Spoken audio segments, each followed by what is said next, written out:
Hi, thanks for joining me on Wilderness with Amani.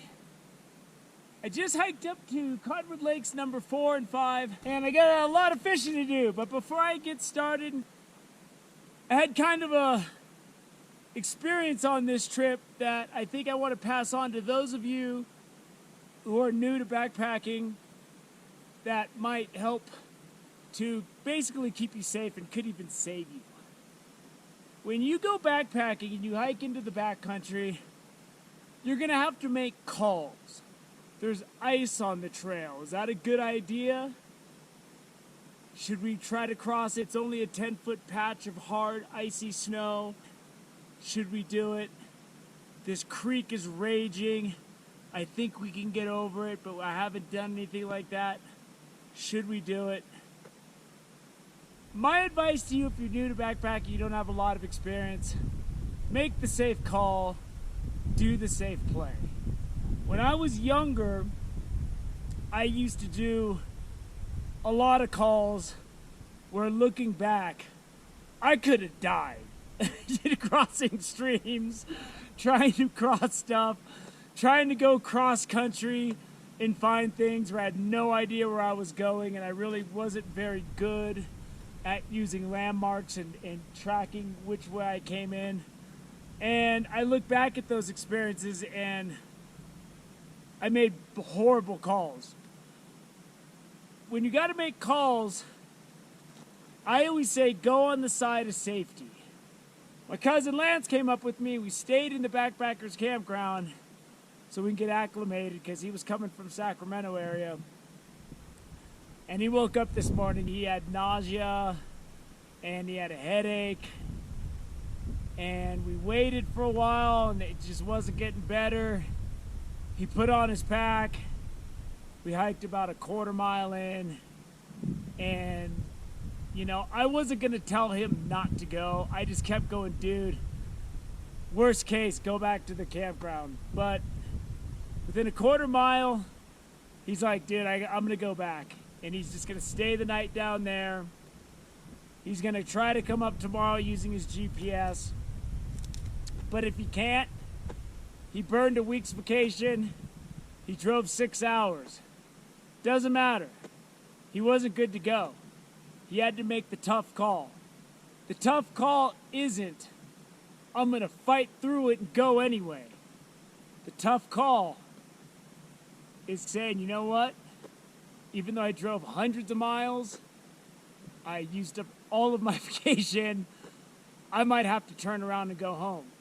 If I don't see him at Lake 4 tomorrow, I know that he had to go home, and that's what we talked about when we parted ways, and I told him I'd see him on Thanksgiving.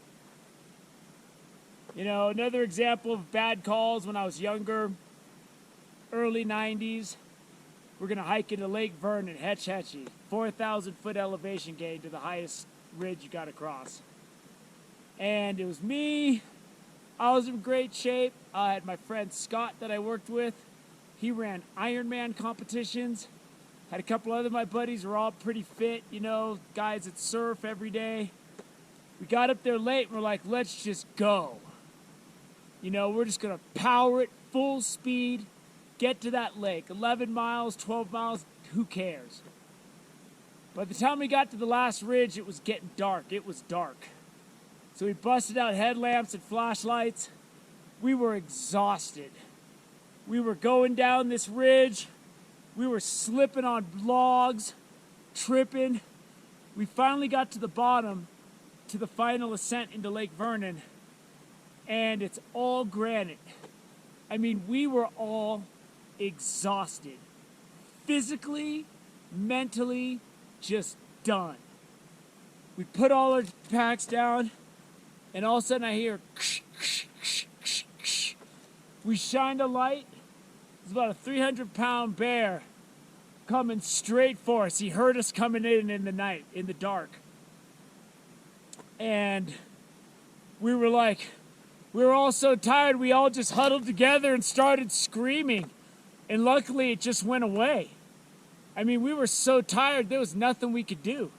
We put ourselves in a position where that could have ended really badly. We could have broken our legs coming down, broken an ankle.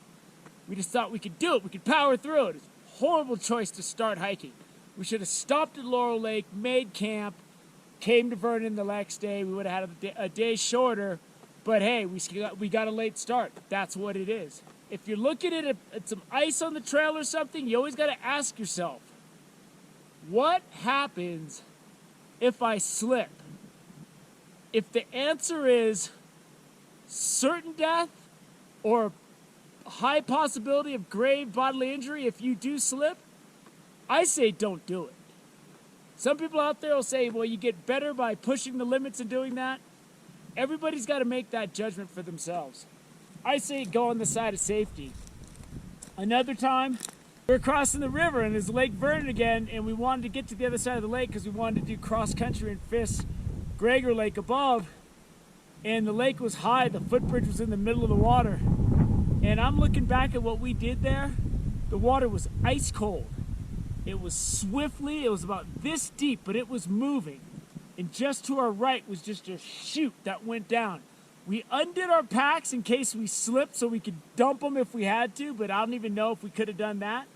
If one of us would have fell, we would have died. And I mean, we were like 19 years old and we were stupid, but just keep that in mind before you head out into the backcountry. Make sure someone knows where you are, when you're expected to come out, and then once you get out there, if you're not feeling up to it, if you're exhausted, stop and make camp. It might not be ideal, but there's going to be other chances for you to go. So I hope that advice and me sharing some of the experiences with you, that I made horrible calls early on when I was backpacking, and just hubris made me think I could do anything. Just remember, get home safe.